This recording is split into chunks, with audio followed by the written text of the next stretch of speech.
மீனா அப்துல்லா பகுதியில் புகை மூட்டம், விரைந்த தீயணைப்புத்துறை. அஸ்ஸலாமு அலைக்கும் வரஹ்மத்துல்லாஹி வபரகாத்துஹு. அன்பான அனைத்து உறவுகளுக்கும் இனிய மாலை வணக்கம். கடைசி வாய்ப்பு, சரணடையுங்கள், இல்லையேல் கடுமையாக தாக்கப்படுவீர்கள். ட்ரம்ப் எச்சரிக்கை. ரேடார் சிஸ்டங்களை ஒட்டுமொத்தமாக அழித்து விட்டதாக தகவல். மேரிடைம் நேவிகேஷனுடைய ரேடார் மொத்தமாக சேதமாகி காணப்படும் காட்சி வெளியாகி இருக்குது.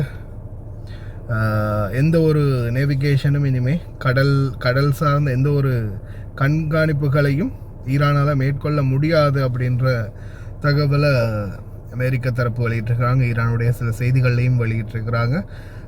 ரேடார் மொத்தமாக செயலிழந்திருப்பதாக.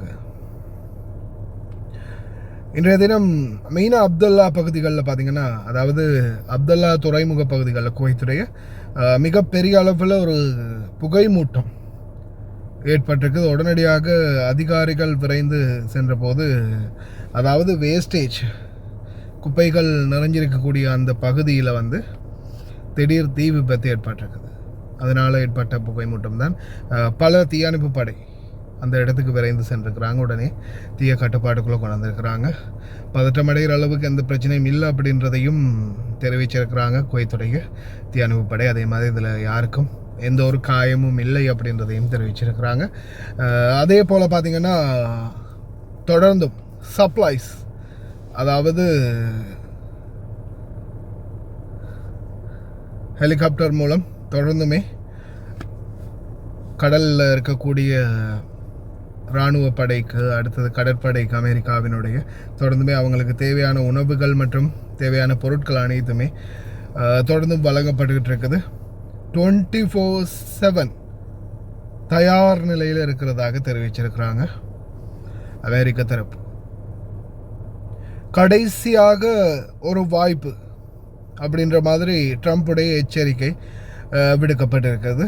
அதாவது நேவிகேஷன்ஸ் மற்றும் அதாவது எந்த ஒரு தொலைத்தொடர்புமே இல்லாத மாதிரி நாங்கள் பண்ணிடுவோம், ஈரானுக்கு ஒட்டுமொத்த இருளையும் நாங்கள் காட்டுவோம் அப்படின்ற மாதிரியான ஒரு எச்சரிக்கையை ட்ரம்ப் விடுத்திருக்கிறார். அதே மாதிரி இப்போது இஸ்ரேல் வேறு புதுசாக ஒரு கதையை கிளப்பி விட்டாங்க இல்லையா, ட்ரம்ப்பை தூக்க போகிறாங்க, கவனமாக இருங்க அப்படின்னு.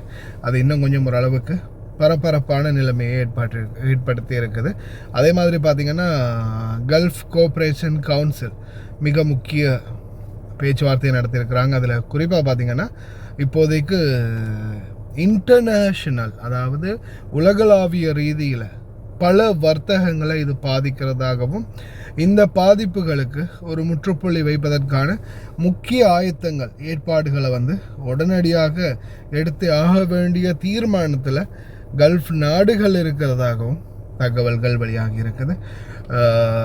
இப்போதைய சூழலில் இன்டர்நேஷ்னல் நேவிகேஷன் பாதிக்கும் போது பல நாடுகளுடைய பொருளாதார ரீதியான பாதிப்புகள் இதில் அடங்கி இருக்குது. இன்க்ளூடிங் ஸ்ரீலங்கா, இந்தியா உட்பட பல நாடுகள் இதில் வர்த்தக ரீதியாக நம்ம இன்றைக்கி ஒரு கார்கோ அனுப்ப முடியலை. அடுத்தது இந்த யுத்தம் பிரச்சனையால் இன்டர்நேஷ்னல் ஃப்ளைட்டுங்க நிறைய வர முடியாத சூழல். இன்டர்நேஷ்னல் ஏர்போர்ட் குவைட்டில் தாக்கப்பட்டது. ஃப்ளைட்டுக்கு டிக்கெட்டுக்கு அதிக பணம் செலவழிக்க வேண்டி இருக்குது. ஒரு கார்கோ போட முடியலை.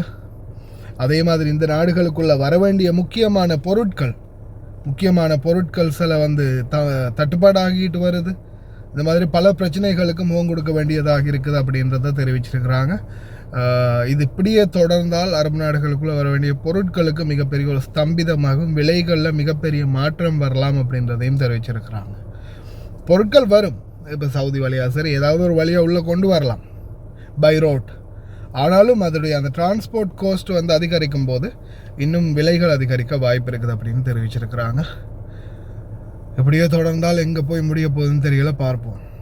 ஆனால் இப்போதைக்கு ரேடார் சிஸ்டங்கள் மற்றும் துறைமுகங்கள் மிகவும் மோசமான நிலையில் தாக்கப்பட்டிருக்கிறதாக ஈரானிய தரப்பும் தங்களுடைய தகவல்களை வெளியிட்டிருக்கிறாங்க.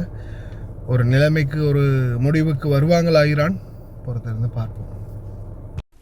أعادت الهجمات الأخيرة في مضيق هرمز إشعال الفتيل في منطقة الشرق الأوسط، والتي كان يفترض أنها متوجهة نحو مرحلة استقرار باتفاق مؤقت.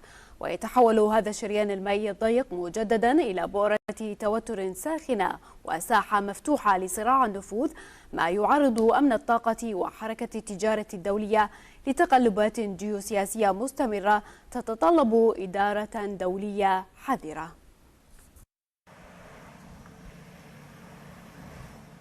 على ضفتي مضيق هرمز يبدو السلام اليوم طيفا غائبا خلف هدير السفن ورسائل الردع المتبادلة. هذا الممر البحري الضيق لم يعد مجرد طريق لعبور النفط، بل أصبح محورا رئيسيا في معادلة التصعيد بين واشنطن وطهران، وإحدى أبرز أوراق الضغط والنفوذ في الشرق الأوسط، حيث ينعكس أي توتر فيه على أمن الطاقة والاقتصاد العالمي. ومع تجدد الهجمات في المنطقة، تصاعدت المخاوف على أمن الملاحة، بعدما نقلت وكالة بلومبرغ عن بيانات تتبع السفن أن حركة العبور في المضيق شهدت توقفا شبه تام مع اقتصارها على ممر قريب من السواحل الإيرانية، وسط مؤشرات إلى عبور بعض السفن بإيقاف أجهزة التتبع.